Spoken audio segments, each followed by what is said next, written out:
हरे कृष्णा। आप सभी का स्वागत है। मुझे थोड़ा सा जुकाम हो रखा है, तो इसलिए मेरी आवाज़ थोड़ी भारी सी लगेगी आपको।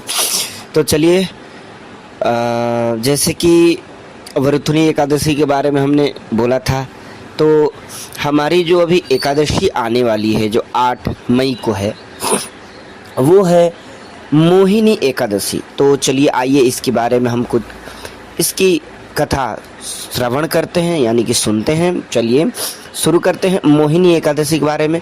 श्री युधिष्ठिर महाराज ने कहा, हे जनार्दन, वैशाख अप्रैल मई माह के शुक्ल पक्ष में होने वाली एकादशी का क्या नाम है? इसे ठीक से मानने की क्या विधि है? कृपया ये सभी विवरण मुझे बताइए। भगवान श्री कृष्ण ने उत्तर दिया, हे धर्म के धन्य पुत्र, वशिष्ठ मुनि ने एक बार भगवान रामचंद्र से जो कहा था वह है अब मैं तुम्हें बताता हूँ। कृपया मेरी बात ध्यान से सुनो। भगवान रामचंद्र ने वशिष्ठ मुनि से पूछा, हे महान ऋषि, मैं उस दिन के सर्वोत्तम व्रत के बारे में सुनना चाहूँगा जो सभी प्रकार के पापों और दुखों को नष्ट कर देता है। मैंने अपनी प्रिय सीता के वियोग में बहुत समय तक कष्ट सहा है, इसलिए मैं आपसे सुनना चाहता हूँ कि मेरी दुख कैसे समाप्त हो सकता है। आपने समस्त मानव जाति के कल्याण तथा सबकी मनोकामनाओं की पूर्ति के लिए मुझसे प्रश्न किया है। अब मैं उस व्रत का वर्णन करूंगा जो संपूर्ण जगत को पवित्र करने वाला है। हे राम, वह दिन वैशाख शुक्ल एकादशी के नाम से विख्यात है, जो द्वादशी को आती है। यह सभी पापों को दूर करने वाली है तथा मोहिनी एकादशी के नाम से प्रसिद्ध है। हे राम, इस एकादशी का पुण्य उस भाग्यशाली आत्मा को मोह के जाल से मुक्त कर देता है जो इसका व्रत करता है।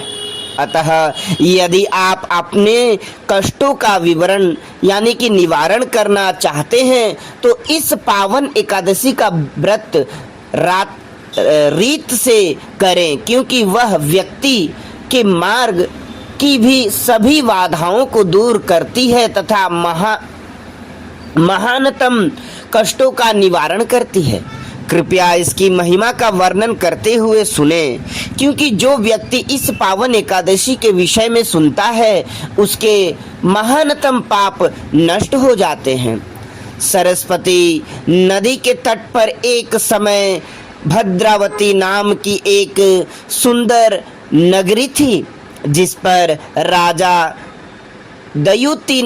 दयुतिमान का शासन था। हे राम, वह दृढ़ निश्चय, सत्यवादी तथा अत्यंत बुद्धिमान राजा चंद्रमा के वश में उत्पन्न हुआ था। उसके राज्य में धनपाल नाम का एक व्यापारी रहता था, जिसके पास बहुत सारा अनाज और पैसा था। वह बहुत धार्मिक भी था। धनपालन ने भद्रावती के सभी नागरिकों के लाभ के लिए झीलें खुदवाई, बलि के अखाड़े बनाए और सुंदर उद्यान बनाए। सुमना, दयुतिमान, मेधावी, सुकृति और दुष्ट बुद्धि।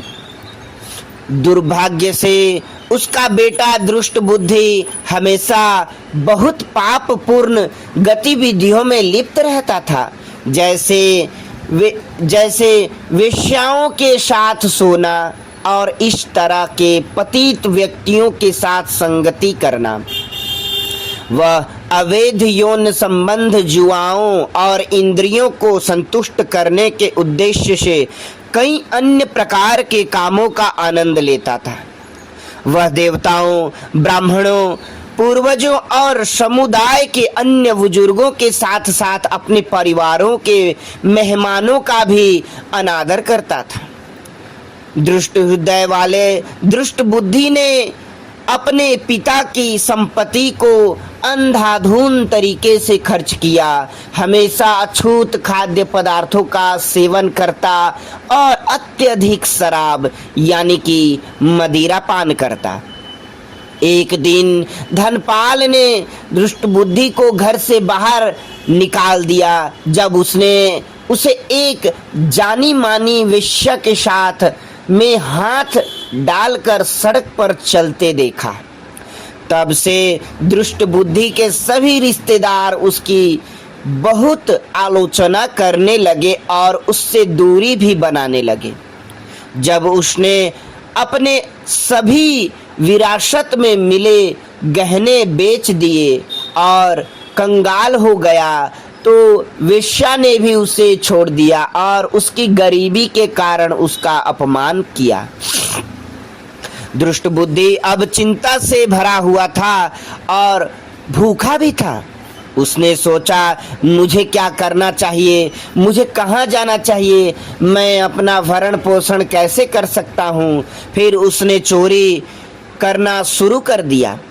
राजा के सिपाहियों ने उसे गिरफ्तार कर लिया, लेकिन जब उन्हें पता चला कि वह कौन है और उसके पिता प्रसिद्ध धनपाल हैं तो उन्होंने उसे छोड़ दिया। इस तरह से वह कई बार पकड़ा गया और छोड़ा गया, लेकिन अंत में अपने अहंकार और दूसरों और उनकी संपत्ति के प्रति पूर्ण अनादर से तंग आकर बुरे व्यवहार वाले दुष्ट बुद्धि को पकड़ लिया गया, हथकड़ी लगाई गई और फिर पीटा गया। उसे कोड़े मारने के बाद राजा के सरदारों ने उसे चेतावनी दी, अरे दुष्ट, इस राज्य में तुम्हारे लिए कोई जगह नहीं है। हालांकि दुष्ट बुद्धि को उसके पिता ने उसके क्लेश से मुक्त कर दिया और उसके तुरंत बाद वह घने जंगल में चला गया। वह भूखा प्यासा और बहुत कष्ट सहता हुआ इधर उधर भटकता रहा। अंततः उसने भोजन के लिए जंगल के जानवरों, शेरों, हरिणों, सुअरों और यहाँ तक कि भेड़ियों को भी मारना शुरू कर दिया। उसके हाथ में हमेशा उसका धनुष रहता था, उसके कंधे पर हमेशा बाणों से भरा उसका तरकस रहता था। उसने कई पंछियों को भी मार डाला, जैसे कि चकोर, मोर, कंक, कबूतर और कबूतरी। उसने अपने पापमय जीवन को बनाए रखने के लिए बिना किसी हिचकिचाहट के पंछियों और जानवरों की प्रजातियों का वध किया। पाप के परिणाम प्रत्येक दिन अधिक से अधिक जमा हो रहे थे। अपने पिछले पापों के कारण वह अब महान पाप के सागर में डूब गया था, जो इतना बेरहम था कि ऐसे लग रहा था कि वह बाहर नहीं निकल सकता। दुष्ट बुद्धि ने हमेशा दुखी और चिंतित रहता था, लेकिन एक दिन वैशाख के महीने के दौरान अपने कुछ पिछले पुण्य के बल पर वह कैंडियन मुनि के पवित्र आश्रम में जा पहुंचा। महान ऋषि ने अभी अभी गंगा नदी में स्नान किया था और अभी भी उनके शरीर से पानी टपक रहा था। दुष्ट बुद्धि को महान ऋषि के गीले कपड़ों से गिर रही पानी की कुछ बूंदों को छूने का सौभाग्य प्राप्त हुआ। कौंडियन मुनि को प्रणाम करते हुए दुष्ट बुद्धि ने हाथ जोड़कर प्रार्थना की, हे श्रेष्ठ ब्राह्मण, कृपया मुझे कुछ ऐसे प्रायश्चित बताएं जिन्हें मैं बिना अधिक प्रयास के कर सकता हूँ। मैंने अपने जीवन में बहुत से पाप किए हैं और इनमें मैं अब बहुत दरिद्र हो गया हूँ। महर्षि ने उत्तर दिया, हे पुत्र, ध्यान पूर्वक सुनो, क्योंकि मेरी बात सुनने से तुम्हारा जीवन बदल जाएगा और तुम अपने सभी शेष पापों से मुक्त हो जाओगे। इसी माह वैशाख, अप्रैल या मई के शुक्ल पक्ष में पवित्र मोहिनी एकादशी होती है, जिससे सुमेरु पर्वत के समान विशाल और भारी पापों को नष्ट करने की शक्ति है। यदि तुम मेरी सलाह का पालन करोगे और भगवान हरि को अत्यंत प्रिय इस एकादशी पर श्रद्धा पूर्वक व्रत रखोगे तो तुम अनेक जन्मों के सभी पापों से मुक्त हो जाओगे। इन शब्दों को बड़े हर्ष के साथ सुनकर दृष्ट बुद्धि ने ऋषि के निर्देशानुसार मोहिनी एकादशी पर व्रत रखने का वचन दिया। हे राजन श्रेष्ठ, हे रामचंद्र भगवान, मोहिनी एकादशी का पूर्ण व्रत करने से एक समय पापी दुष्ट बुद्धि व्यापारी धनपाल का उड़ाऊ पुत्र पाप मुक्त हो गया। तत्पश्चात उसने एक सुंदर दिव्य रूप प्राप्त किया और अंत में सभी बाधाओं से मुक्त होकर भगवान विष्णु के वाहन गरुड़ पर सवार होकर भगवान के परम धाम को गया। हे रामचंद्र, मोहिनी एकादशी का व्रत भौतिक अस्तित्व के प्रति सबसे अंधकारमय मोह को दूर करता है। इस प्रकार तीनों लोकों में इससे बेहतर कोई व्रत दिवस नहीं है। भगवान श्री कृष्ण ने निष्कर्ष निकाला और इसीलिए हे युधिष्ठिर, कोई तीर्थ स्थान, कोई यज्ञ और कोई दान नहीं है जो मेरे एक वफादार भक्त को मोहिनी एकादशी का पालन करने से मिलने वाले पुण्य के 16वें हिस्से के बराबर पुण्य दे सके। और वह जो मोहिनी एकादशी की महिमा सुनता है और अध्ययन करता है उसे 1000 गायों को दान में देने का पुण्य प्राप्त होगा।